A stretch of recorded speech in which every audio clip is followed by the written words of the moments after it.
os seres da Terra que estão me ouvindo. Se tiver uma sereia me ouvindo, dá um ok aí.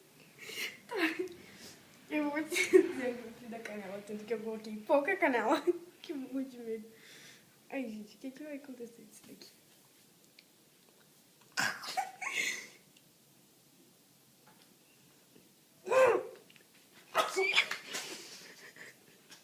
Agora é tomar água, não é?